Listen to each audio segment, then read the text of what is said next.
You've probably heard the phrase food noise floating around lately. It's become a bit of a buzzword thanks to GLP-1s like Ozempic, Mounjaro, Wegovy. And while these injections can be a very useful tool for some people, there are natural ways that you can reduce food noise. So if you're sat there always thinking about what you are going to eat next or whether you should or shouldn't have this food, this video will help you, and that stands whether you are on the injections or not. These are practical, doable shifts that will help staying on track much easier. Now let's start with the sneakiest one of all. It's your schedule. One of the biggest drivers of food noise is not what you are eating, but rather when you are eating it. So here's what usually happens with a lot of the women that I work with. They skip breakfast because their house is mental and they are rushing everyone around, looking after their kids, their dog, their partner, and they're neglecting themselves, so they don't have that first meal. They then grab a sad looking lunch at 2 p.m. and are running on caffeine and maybe some sugary foods to get them through the day. By 4 p.m. their energy is to the floor,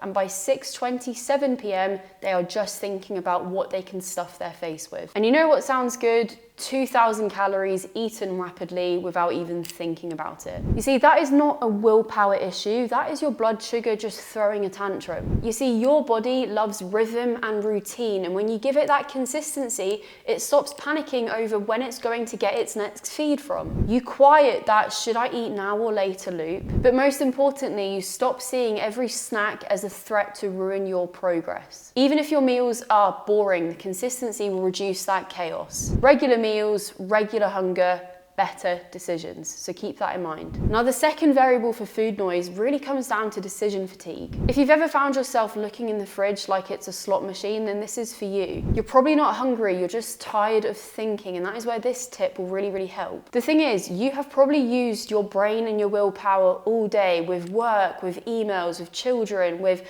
family stuff. And the fastest way you can give it that dopamine is through food, snacks, looking in the fridge, grabbing something that's just going to fill that hole. The fix is to stop winging every meal, just pre-plan as much as you can. Think of it like having a uniform for your meals. If you know Steve Jobs, then you'll probably be familiar with the famous turtleneck that he wore every day. This guy ran a massive company, and the last thing he needed was yet another decision.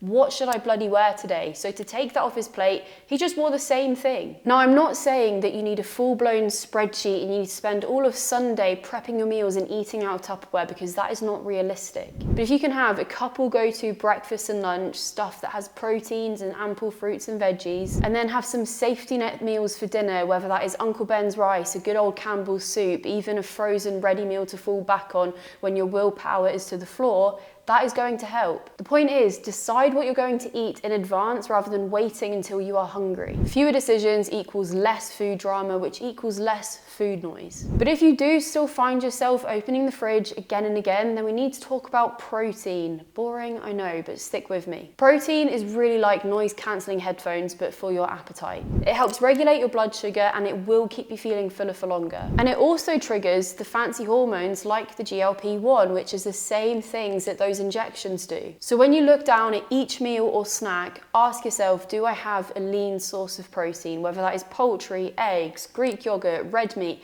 fish, tofu, tempeh, something like that. In fact, one of my clients recently told me, I always eat breakfast, but I find myself starving by 10 a.m. I asked her what her breakfast was, and she revealed that it was toast with mashed banana on it. We swapped it with 1 slice of toast, 2 scrambled eggs, the banana on the side, and a tiny bit of Greek yogurt. And as such, we doubled the calorie content of that breakfast, but she almost halved the amount of calories that she consumed across the whole day because she was no longer emotionally or binge eating in the afternoon. So the golden rule is to aim for 20 to 30 grams of protein per meal and have at least 1 protein-based snack in the day. Now, even if your meals are really well balanced, you could still be struggling. And a big reason for this could be that your sleep quality is very poor. When you are tired, your hunger hormone ghrelin goes up and your fullness hormone leptin goes down. So every food sounds good, every food looks good, and every decision feels justified, which makes staying on track very difficult. And you might not even be physically hungry, you are just mentally more vulnerable. Your inhibitions are lower and your chances to say,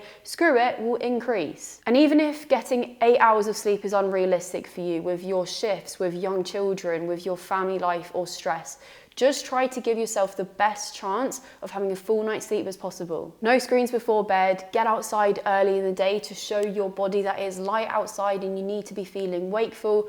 Try to limit your caffeine consumption in the afternoon and try not to have a meal or fluids an hour before bed. And the final one is down to your water consumption. Even mild dehydration can mimic hunger. So before you do reach for that snack, this will sound really boring and probably a bit reductive, but try and have a glass of water. And you'll be shocked at how often the craving passes. It's not that the water replaces food at all, it's just that it helps send your body the right signals. So if food noise has been taking over your life, then try to implement these tips. Eat regularly, reduce decision fatigue, eat more protein, get more sleep, and drink more water. And these tips may sound painfully boring or completely obvious, and that's kind of the point. Weight loss is very simple. I'm not saying it is easy, but it is very straightforward. And these 5 tips will definitely help. And if you want a bit more support than this, then consider joining my free 1 pound down challenge by clicking the link in the description. 7 days worth of free guidance from me to help you get to where you want to be and be at least 1 pound down at the end of the week.